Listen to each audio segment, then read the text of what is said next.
건강하게 다녀왔는데요. 여러분들이 많은 관심과 기도해 주신 덕분에 이렇게 잘 다녀온 것 같습니다. 필리핀에 가보니까 굉장히 무더운 그런 날씨고요. 사람들이 굉장히 활발하게 움직이는 것을 볼 수 있습니다. 많은 사람들이 운집해 있는데도 마스크 낀 사람들이 별로 없어요. 다 마스크를 다 벗고 일상생활을 그냥 즐기더라고요. 근데 한국에도 마스크 이제 그 실내에서 착용하는 것을 이제 풀어진 것으로 아는데 오늘 성가대도 보니까 이렇게 마스크를 다 이렇게 찾더라고요. 여러분 벗으세요. 괜찮습니다. 벗으세요 그냥. 왜냐하면 제가 가서 그 필리핀에 보면 그 열악한 환경 속에서도 사람들이 다 벗고 다니고 우리 경험했을 거예요. 다 벗고 다녀요. 그런데도 아무렇지 않아요. 괜찮습니다. 그냥 이제 코로나 시대가 이제 다 이렇게 저무는 것 같아요. 근데 유일하게 이 마스크를 실내에서 벗으라고 했는데 세계에서 한국만은 이렇게 마스크를 쓰고 있다라고 이렇게 뉴스에 나오는 걸 보고 제가 깜짝 놀랐습니다. 그만큼 우리 스스로가 안전을 잘 지키는 것 같아요. 감사하고요. 건강은 여러분 자신이 스스로 잘 지키시기 바랍니다. 함께 인사 나누겠습니다. 사랑하고 축복합니다. 축복합니다. 오늘 하루도 여러분 주님과 함께 큰 은혜가 있기를 주의 이름으로 축복합니다. 유대인들을 이끄는 두 개의 큰 축이 있다고 그래요. 하나는 신앙이고 또 하나는 교육이라고 합니다. 이 두 개의 축이 그 이스라엘 나라 유대인들을 이끄는 큰 힘이라고 합니다. 유대인들은 우리가 잘 알다시피 수천 년 동안 나라 없이 디아스포라 흩어져서 살던 민족이었어요. 그런데 그런 민족이 1948년에 이 팔레스타인 땅에 새로운 나라를 건설을 하죠. 어떻게 그것이 가능했을까? 수천 년의 나라 없이 살면 민족의 정신도 또 문화도 역사도 다 사라졌을 텐데 어떻게 이것이 가능했을까? 그것은 많은 역사학자들이 이렇게 얘기합니다. 히브리 민족 정신이 무너지지 않았기 때문에 그것이 가능했다라고 얘기합니다. 그런데 히브리 그 정신이 뭡니까? 그 히브리 정신은 선민 사상이죠. 하나님이 우리를 택하여 주셨다라고 하는 선민 사상의 신앙 그리고 그 교육에 있었다는 것입니다. 유대인들은 모든 역사를 신앙과 교육에 연결을 했던 것을 보게 되어지죠. 우리가 잘 아는 것처럼 유대인들이 지키는 3대 절기가 있어요. 그 밖에 여러 가지 절기가 있지만은 그 대표적인 절기가 유월절과 칠칠절 그리고 수장절이라고 하는 그러한 장막절이죠. 이 모든 절기를 그들은 신앙으로 연결했다는 거죠. 유월절이 뭡니까? 예굽에서 나온 것을 기념하는 절기죠. 또 수장절은 광야 40년 동안 장막을 치며 생활했던 것을 기념하면서 그 수장절이 되면 텐트를 쳐놓고 한 주간 조상들이 경험한 것을 경험하게 하죠. 이렇게 여러 그러한 그 역사를 신앙으로 화시켜서 그들이 신앙 교육으로 삼았다는 거죠. 역사만큼 좋은 교육이 어디 있습니까? 외국에 가면 반드시 가는 것이 있어요. 박물관이죠. 그죠? 여러분 외국에 가면 반드시 가이드가 데리고 가는 곳이 어디냐면 그 나라의 역사 박물관. 이러한 박물관들을 반드시 데리고 가서 그 나라가 어떻게 형성이 되었는가를 소개하게 하죠. 이처럼 역사만큼 좋은 교육이 없는 것 같아요. 유대인들에게는 아주 잊지 못할 그러한 역사가 있죠. 제2차 세계대전에 나치에 의해서 600만 명이 학살되는 그 역사의 현장. 그들은 장교가 되려고 하면 장교가 되는 과정을 다 마치고 나면 반드시 그곳에 가서 우리 선조들이 어떤 고통을 당했나를 가슴 깊이 새긴다는 거예요. 그래서 유대인들의 나라 사랑은 대단한 그런 나라 사랑의 마음을 가지고 있죠. 중동에 전쟁이 일어났을 때에 그 중동 사람들은 다 비행기를 타고 후계로 나가는데 오히려 세계 흩어졌던 유대인들은 고국을 지키기 위해서 비행기를 타고 역으로 고국으로 돌아오는 그러한 모습을 우리는 본 적이 있습니다. 그만큼 그 나라는 신앙의 교육을 통해서 대단한 민족이 되어졌던 것을 볼 수 있습니다. 오늘 본문의 시작을 어떻게 시작하고 있습니까? 온 백성이 요단 건너기를 마쳤다라고 이렇게 시작하고 있죠.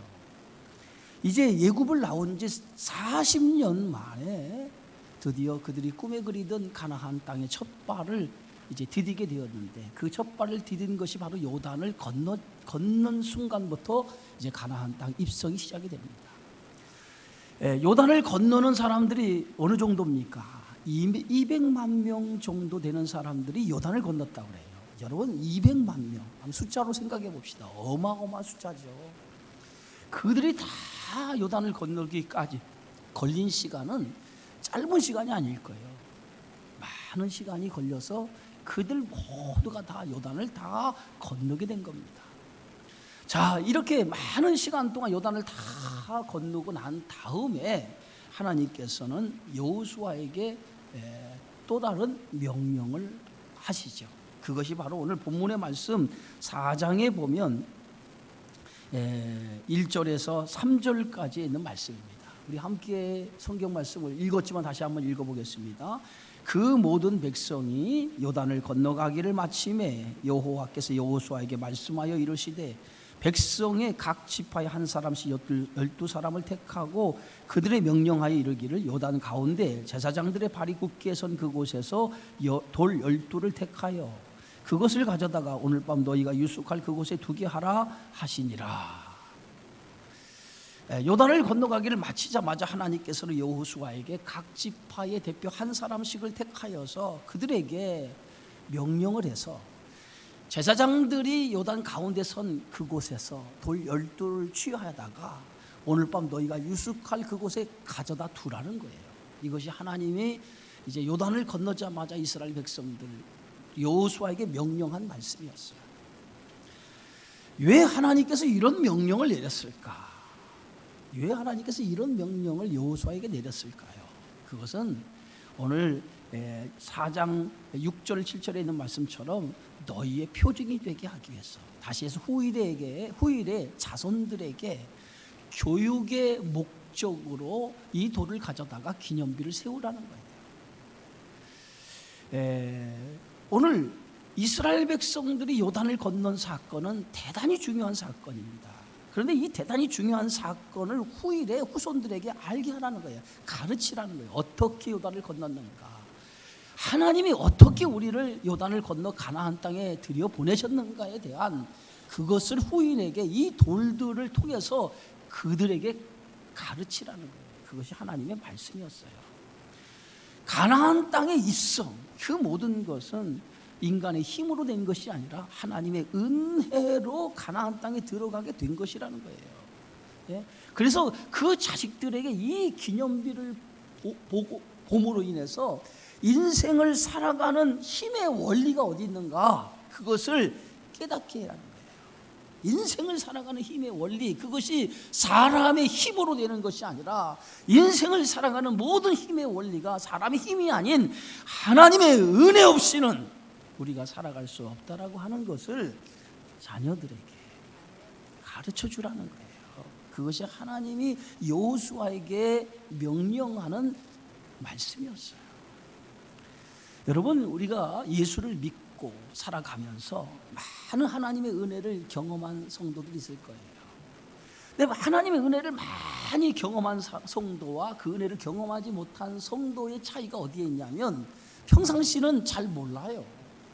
근데 어떨 때 하나님 은혜를 많이 경험한 성도와 경험치 못한 성도들의 차이가 나타나냐면 어떤 힘들고 어려운 상황이 발생했을 때 거기에 그때에 하나님 은혜를 많이 받은 사람과 받지 못한 사람들의 차이가 거기서 드러나더라고요. 하나님의 은혜에 대한 경험이 많이 축적되어 있는 사람은 그런 어려움이 딱 오면 그 어려움 속에 염려나 두려움이 없어요. 왜냐하면 살아오면서 하나님의 은혜를 많이 경험했거든요. 그래서 그 은혜의 경험이 자신의 삶에 축적되어 있기 때문에 그런 문제가 아무것도 아니라고 하는 것을 은혜를 통해서 경험했거든요. 그러니까 그런 어려움이 있어도 그 어려움을 그냥 하나님을 의지하는 믿음으로 다 이겨나가더라고요. 그런 하나님의 은혜에 대한 경험, 그 은혜에 대한 믿음의 축적이 되어 있지 않는 사람은 조금만 어렵고 힘들면 염려하고 두려워하고 그러더라고요. 그런 의미에서 보면 하나님의 은혜에 대한 경험, 그 경험들이 성도들에는 많이 축적되는 그러한 삶이 믿음 생활 속에 있어야 되지 않나, 그런 생각을 갖습니다. 하나님의 은혜에 대한 은혜를 많이 경험한 성도, 그 은혜를 많이 경험하면 경험할수록 그것이 오늘 믿음의 생활 속에서 우리가 세상을 살아가는 힘이 되고 능력이 되더라 이거예요. 여러분, 다윗을 보세요. 다른 그 이스라엘 장수들은 그 블레셋의 장수인 골리앗 앞에 다들 벌벌 떨어서 누가 감히 골리앗과 대항해 싸우려고 하질 않습니다. 그런데 다윗이 그 형들을 보기 위해서 갔다가 그 골리앗이 오늘 여호와 하나님을 농락하고 이스라엘 백성을 농락하는 그러한 모습을 보고 그가 내가 나가서 저와 저 골리앗과 나가 싸우겠습니다라고, 소년인데도 불구하고 아주 자신 있게 내가 저 골리앗과 싸우겠다라고 얘기하죠. 조금도 다윗은 이 골리앗 앞에 주눅이 들거나 무서워하거나 두려워하지 않았어요. 다윗이 이런 용기, 이런 기계, 그것이 어디에서 나왔습니까? 그냥 나온 게 아니더라고요. 다윗이 어린 소년이지만 하나님에 대한 경험이, 하나님에 대한 은혜의 경험이 그의 삶 속에 축적되어 있었다는 거예요. 그래서 그는 그 골리앗, 그 블레셋 장수의 골리앗 앞에도 두려워하지 않았다는 거예요. 오늘 성경에 보면 사무엘상 17장에 이렇게 기록하고 있어요. 다윗이 이르되 여호와께서 나를 사자의 발톱과 곰의 발톱에서 건져내셨은즉 나를 이 블레셋 사람의 손에서도 건져내시리라. 다윗이 하나님의 은혜를 언제 경험했어요? 양을 치는 목동으로서 어린 시절 살아갈 때에 그가 사자의 발톱, 사자를 만나게 되었는데 그 사자의 발톱 속에서도 하나님이 자신을 건져주셨다는 거예요. 곰의 발톱, 곰의 위험에서부터 그때도 하나님이 자신을 지키시고 보호해 주셨다는 거예요. 비록 소년이지만은 다윗은 어린 시절부터 하나님이 나와 함께 하신 하나님의 은혜를 다윗은 경험했다는 거예요. 그 은혜가 경험되어졌기 때문에 그는 골리앗 앞에서도 하나님이 나와 함께 하시고 하나님이 나를 지켜주시고 하나님이 나를 인도해 주시는데 내가 뭐가 무서워? 골리앗 앞에서도 당당히 맞서 싸우려는 그런 기계가 있었다는 거예요. 바로 하나님에 대한 경험이 많으면 많을수록 그것이 인생을 살아가는 힘이고 인생을 살아가는 능력이라는 거예요. 오늘 이스라엘 백성들에게 들려주고 싶은 말이 그 말이라는 거예요. 오늘 선조들이 어떻게 이 세상을 살아왔느냐, 어떻게 애굽에서 나왔고 어떻게 요단을 건넜고 그 모든 과정에서 하나님이 어떻게 그들을 인도했는가를 이 12돌의 기념비를 통해서 그것을 바라보게 했다는 거예요. 그 은혜를 경험하게 했다는 거예요. 그것이 기념비를 세운 이유라는 거예요. 여러분, 우리가 신앙의 세대, 특별히 어른 세대, 지금 젊은 세대들이 예수를 믿지 아니하고는 세대들이 너무 많습니다. 부모는 예수를 믿는데 자녀들은 예수를 믿지 않은 세대가 너무도 많아요. 부모는 깊은 신앙의 삶을 살아가는데 자녀들은 전혀 신앙과 관계없이 살아가는 자녀들이 굉장히 많습니다. 여기 있는 부모 세대들 가운데도 여러분 자녀들이 전혀 예수와 상관없이 살아가는 자녀들 굉장히 많아요. 그런데 오늘 여러분들이 분명히 알아야 될 것이 하나 있어요. 여러분이 만났던 하나님, 여러분에게 경험했던 하나님, 그 은혜를 경험했던 그 은혜에 대해서 자녀들에게 부지런히 가르쳐 줘야 돼요. 내가 하나님에 대한 은혜를 이렇게 경험했다. 내가 만난 하나님에 대한 그 은혜를 경험한 것에 부지런히 자녀들에게 가르쳐야만이 자녀들이 내가 말한 내가 경험한 하나님에 대해서 전해줄 때 그 자녀들이 그 이야기를 듣고 하나님에 대해서 알 수 있다는 거예요. 여러분이 아무리 은혜를 많이 경험해서도 그 은혜 경험한 것을 자녀들이 가르쳐주지 않으면 자녀들은 하나님에 대해서 알 길이 없어요. 내가 만난 하나님, 그분이 어떤 하나님인가를 여러분은 쉼없이 자녀들에게 가르쳐주기를 주의 이름으로 축원합니다. 저는 이번 비전 트립에 가서 우리와 함께 했던 윤태석 선교사님과 같이 있을 시간이 많아서 함께 이야기할 시간도 굉장히 많았어요.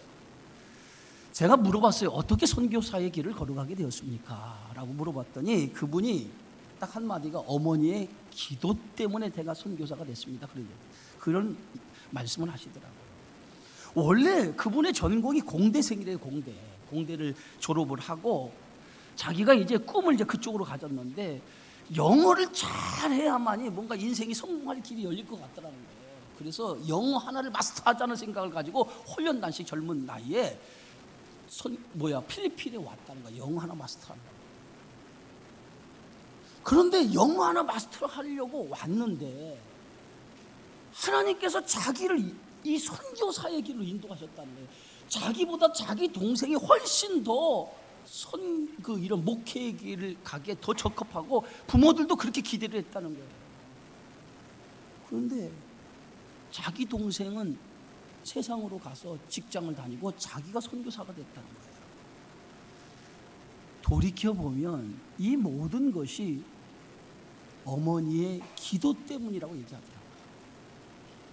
그 윤선교사님의 어머니, 그 아버님은 안성에 있는 공덕교회 장로님이고 어머니는 기도대장이라고 그러더라고요. 늘 아들을 위해서 기도했는데 그 아들을 위해서 기도하는 그 기도가 자신에게 응답이 됐다는 거예요. 선교지에서 무슨 일이 일어나면 어머니가 제일 먼저 전화를 한다는 거예요. 뭐 알려주지도 않았는데 뭐 어떻게 전화를 했느냐고 물어보면 야, 너 요새 무슨 일 있는 거 아닌가? 내가 기도하면 자꾸 네 생각이 나? 그러더라는 거예요. 그런데 그때 자기가 어려울 때마다 어머니가 그렇게 전화를 하더라는 거예요. 그러면서 참 희한하네요. 어머니가 기도하는데 다 내가 어려움을 아는 것처럼 이렇게 다 통했다는 거예요. 그러면서 자신은 선교지에서 어머니의 기도로 많은 은혜를 경험하고 있다라고 이렇게 얘기하고 있어요. 자녀들에게 하나님을 만나기 이전에, 하나님을 믿으라고 하기 이전에 여러분이 만났던 하나님, 여러분이 삶 속에 살아가면서 경험했던 그 많은 경험했던 것들에 대해서 자녀들에게 얘기해 주세요. 증거해 주세요. 그러면 자녀들이 그것을 듣고 부모님이 만난 살아계신 하나님, 그분이 어떤 하나님인가를 알게 되는 거예요. 그러면서 자녀들이 믿음은 들음에서 나기 때문에 그 들음을 통해서 자녀들이 자연히 믿음의 자녀로 성장하게 된다는 거예요. 하나님이 여호수아에게 기념비를 세우라고 한 이유가 여기에 있습니다. 예? 자녀들로 하여금 하나님은 어떤 하나님인가, 이 기념비 12돌의 기념비를 볼 때 그것을 보고 물으면 우리가 어떻게 요단강을 건넜는지 하나님의 은혜에 대해서 자녀들에게 가르치라는 거예요. 그런 의미에서 12돌의 기념비를 요단강에서 가지고 와서 그것을 길갈에 유숙하는 그곳에 세우라고 하나님께서 명령했다라고 하는 것입니다. 이제 여호수아는 그 하나님 말씀에 이제 순종하죠. 그리고 또 하나 오늘 성경 말씀에 여호수아는 제사장이 선 그곳에 12돌을 취하여 그곳에 돌을 세우는 모습을 보게 되어지죠. 바로 4장 9절의 말씀입니다. 언약궤를 맨 제사장들의 발이 선 곳에 돌 12돌을 세웠더니 오늘까지 거기에 있더라. 왜? 하나님께서는 제사장들이 발이 선 그곳에다 12돌을 취하여서 유숙하는 곳에 가지고 가라고 명령을 했어요. 그런데 여호수아는 그렇게 12지파의 대표에게 돌 12개를 취하여 가지고 가라고, 어깨에 메고 가지고 가라고 명령했고, 하나님이 말씀하지 않았는데 여호수아는 제사장이 발이 선 그곳에다가 또 기념비를 세웁니다. 왜 그랬을까요? 요단강이 넘치면 그 세운 기념비가 무슨 소용이 있습니까? 다 요단강 물에 잠길 텐데. 오늘 성경 말씀에 보면 오늘 18절에 이렇게 기록하고 있어요. 여호와의 언약궤를 맨 제사장들이 요단 가운데서 나오며 그 발바닥으로 육지를 밟는 동시에 요단 물이 본 곳으로 도로 흘러서 전과 같이 언덕에 넘쳤더라. 그럼 언덕에 다 넘쳐버리면 그 요단 가운데에 세웠던 그 기념비는 어떻게 됩니까? 보입니까? 보이질 않아요. 보이지 않는데 왜 여호수아는 그곳에다가 12돌을 또 세웠을까요? 여기는 중요한 영적인 의미가 담겨져 있다는 거예요. 예굽에서 나와 홍해를 건넌 사건은 신약으로 말하면 세례를 받은 사건입니다. 예수 믿고 죄인에서 하나님의 자녀로 신분의 변화가 이루어진 사건을 영적으로 보면 홍해 사건이에요. 홍해 바다에 들어갔다 나온 사건은 우리가 죄에서 다시 거듭나는 사건, 세례받은 사건과 동일한 사건이라는 거예요. 신분의 변화가 이루어진 사건이라는 거예요. 그래서 로마서 6장 3절에 4절에 세례를 이렇게 설명하고 있어요. 무릇 그리스도 예수와 합하여 세례를 받은 우리는 그의 죽으심과 합하여 세례를 받은 줄을 알지 못하느냐. 그러므로 우리가 그의 죽으심과 합하여 세례를 받음으로 그와 함께 장사되었나니 이는 아버지의 영광으로 말미암아 그리스도를 죽은 자 가운데서 살리신 것 같이 우리로 또한 새 생명 가운데서 행하게 하려 함이라. 세례는 뭡니까? 죽은 자 가운데서 다시 살아난 자로 새로운 사람으로 거듭나게 한 그 의식이 세례라는 거예요. 옛사람이 죽고 새 사람으로 거듭난 사건, 그게 세례 아닙니까? 새로운 신분으로 다시 태어난 거, 본어게인, 이게 세례의 의미예요. 홍해가 신분의 변화를 이루는 사건이라면 요단강을 건넌 것은 그러면 어떤 사건이냐 이 말이에요. 요단강을 건넌 이 사건은 새로운 신분의 변화가 이루어진 성도가 이제 그리스도 안에서 새로운 믿음의 삶을 출발하는 그 출발점을 기념하기 위한 사건이 바로 홍해를 건넌 사건이라는 거예요. 여러분, 가나안 땅은 어떤 땅입니까? 가나안 땅은 하나님의 통치가 이루어지는 곳이 가나안 땅이죠. 오직 그 땅에서는 하나님 말씀에 순종하도록 되어져 있어요. 그게 가나안 땅입니다. 하나님의 통치를 받아들이는 자만이 그 땅에서 복을 누릴 수 있는 거예요. 그것이 가나안 땅입니다. 그래서 그 하나님의 통치를 받아들이는 자에게 주시는 축복이 뭡니까? 젖과 꿀이 흐르는 땅이라고 얘기하고 있어요. 젖과 꿀이 흐른다는 것은 하나님의 말씀에 흐르는, 하나님의 말씀에 순종하는 자에게는 언제나 젖과 꿀이 흐르는 복이 그들에게 있다는 거예요. 요단을 건넌 것은 불순종의 삶을 버리고 이제는 새로운 삶으로 출발하겠습니다라고 하는 새로운 결단이 이루어지는 장소가 바로 요단강이라는 거예요. 그런 의미에서 요단강에 12돌을 기념비로 요단강 가운데에 여호수아가 세우게 된 것입니다.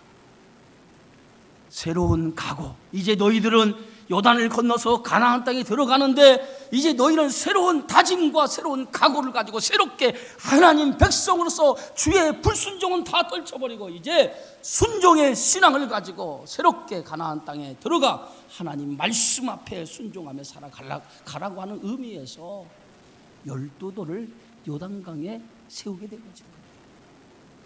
고린도후서 5장 17절에 보면 그런즉 누구든지 그리스도 안에 있으면 새로운 피조물이라 이전 것은 지나갔으니 보라 새 것이 되었도다라고 우리에게 말하고 있어요. 에베소 4장 22절에 보면 너희는 유혹의 욕심을 따라 썩어져가는 구습을 따르는 옛사람을 벗어버리고 오직 너희의 심령이 새롭게 되어 하나님을 따라 의와 진리와 거룩으로 지으심을 받은 새 사람을 입으라고 우리에게 명령하고 있습니다. 이제 요단강을 건너는 사건을 통해서 이제 옛사람을 벗어버리라는 거예요. 불순종의 삶을 벗어버리라는 거예요. 그리고 새 사람으로서 이제 새롭게 하나님 백성으로서 순종하고 그 순종을 통해서 하나님이 약속하신 복을 누리는 삶을 살아가라 라고 하는 의미의 말씀으로 오늘 요단강에 기념비를 세웠던 것을 보게 되어집니다. 이제 이스라엘 백성은 그런 의미에서 요단강에 기념비를 세우고 모든 백성들이 요단강을 다 건너가죠. 요단강을 다 건너가자 이제 하나님은 이제 여호수아에게 또다시 명령을 내리기 시작합니다. 그 명령이 어떤 명령입니까? 15절에서부터 오늘 18절의 말씀이에요. 우리 함께 있습니다. 여호와께서 여호수아에게 말씀하여 이르시되 증거궤를 맨 제사장들에게 명령하여 요단에서 올라오게 하라 하신지라. 여호수아가 제사장들에게 명령하여 이르기를 요단에서 올라오라 하매 여호와의 언약궤를 맨 제사장들이 요단 가운데에서 나오며 그 발바닥으로 육지를 밟는 동시에 요단물이 본 곳으로 도로 흘러서 전과 같이 언덕에 넘쳤더라. 요단을 다 건너자마자 여호수아가 명령하죠. 예. 여호수아가 명령하자 제사장들이 요단에서 나오기 시작합니다. 나오자마자 그 흘러내렸던 물이 멈췄는데 그 물이 다시 전과 같이 흘러내리며 그 요단물이 넘치게 되었다는 거예요. 얼마나 놀라운 일입니까? 하나님의 역사로 요단의 물이 마른 땅이 되었고 이제 요단의 제사장들이 나오자마자 다시 요단 물이 차고 넘쳤다는 거예요. 누가 하신 일입니까? 누가 하신 일이에요? 하나님이 하셨다는 거죠. 그리고 이제 요단을 건너자마자 그들은 가나안 땅의 관문인 길갈이라고 하는 곳에다가 진을 치게 되어집니다. 그리고 요단강에서 12돌을 취했던 그 돌을 가지고 길갈에다가 그 기념비를 세우기 시작하죠. 오늘 여호수아 4장 20절에 성경은 이렇게 말하고 있습니다. 여호수아가 요단에서 가져온 그 12돌을 길갈에 세우고, 여러분 길갈이라고 하는 이 말의 뜻이 어떤 뜻입니까? 이 장소는 굴리다라고 하는 갈레리라고 하는 뜻에서부터 파생된 언어예요. 근데 이 길갈이라고 하는 이 뜻은 그 뜻이 가지고 있는 의미가 뭐냐면 굴러가다는 뜻이에요. 굴러가다. 근데 어떤 의미냐면 오늘 정확하게 이 뜻에 대해서 여호수아서 5장 9절에 성경은 이렇게 말하고 있습니다. 우리 여러분 한 장을 더 넘겨보세요. 성경 5장 9절에 길갈의 의미를 정확하게 여기 설명하고 있어요. 한번 읽어봅시다. 여호와께서 여호수아에게 이르시되 내가 오늘 예굽의 수치를 너희에게서 떠나가게 하였다 하셨으므로 그곳 이름을 오늘까지 길갈이라 하느니라. 예굽의 수치를 떠나가게 하셨다라고 하는 뜻이 길갈이라는 뜻이래요. 수치가 물러가다, 수치가 떠나가다라고 하는 뜻이에요. 지금까지 예굽에서 살던 모든 수치가 어떤 수치입니까? 종으로서 살던 모든 수치가 떠나가고 옛사람의 종으로 살았던 그 모든 수치가 떠나가고 이제는 하나님 백성으로서 하나님이 선택한 백성으로서 복의 자녀로서 적과 꿀이 흐르는 하나님의 복을 받는 백성으로서 살아가는 그 삶이 시작이 되었다는 거예요. 그런 의미에서 길가는 뭐냐? 이정표죠. 이제 과거의 삶이 다 끝나버리고 새로운 삶의 시작, 하나님 백성으로부터 복을 받는 삶이 새롭게 시작되는 삶의 이정표, 그것이 길갈이라고 하는 의미가 거기에 있는 거예요.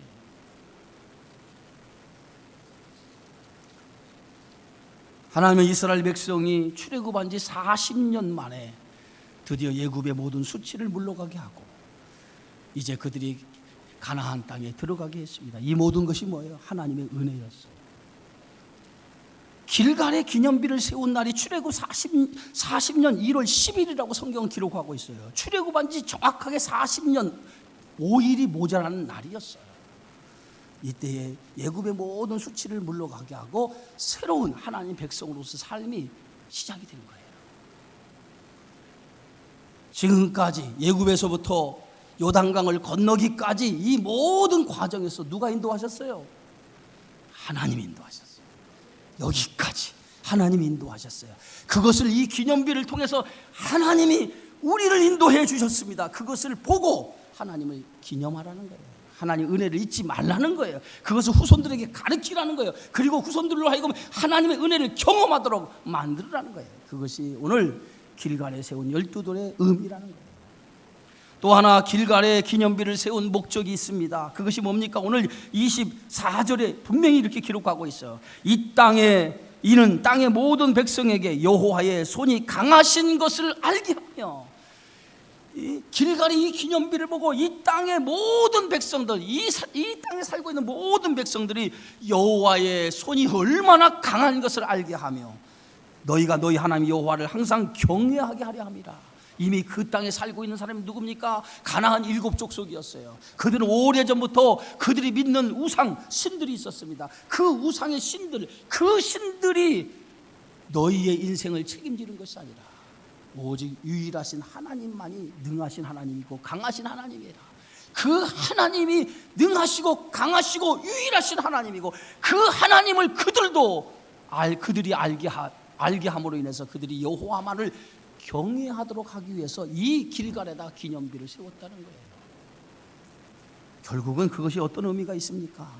결국은 여호와를 만방에 알게 하기 위해서 이 길갈에 12돌의 기념비를 세웠다라고 성경은 말하고 있습니다.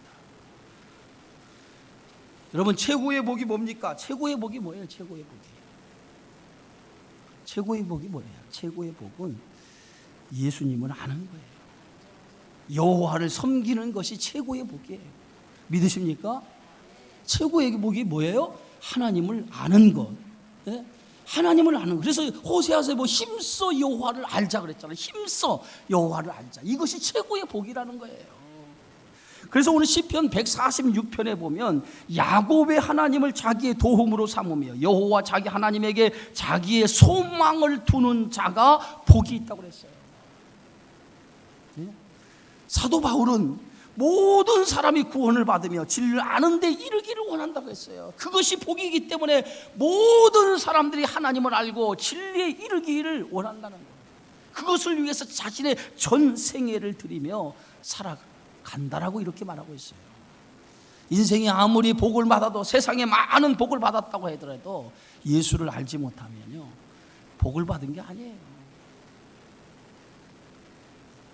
예수님을 아는 것이 진짜 복을 받은 사람입니다. 왜? 예수님의 복의 근원이 되기 때문에 그래요.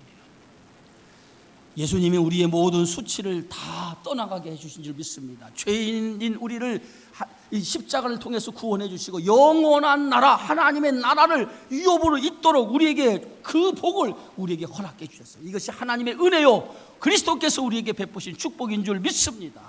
그래서 예수를 믿는 순간부터 우리는 모든 죄의 수치가 다 물러가고 하나님의 자녀로서 살아가게 되어진 줄 믿습니다. 사랑하는 성도 여러분, 길갈에 세운 기념비는 후일의 자손들에게 하나님이 행하신 일에 대해서 표징을 삼기 위해서 기념비를 세웠다는 거예요. 또 하나는 하나님의 은혜를, 이 기념비를 보면서 하나님의 은혜를 잊지 말라라고 하는 의미에서 기념비를 세운 것입니다. 은혜를 가슴에 새기라는 말이 있죠.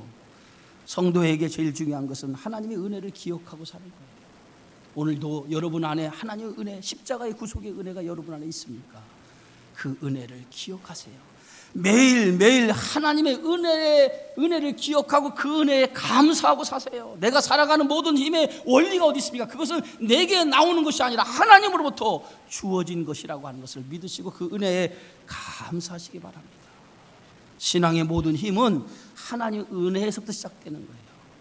하나님의 은혜에서부터 모든 신앙의 힘이 시작되는 겁니다.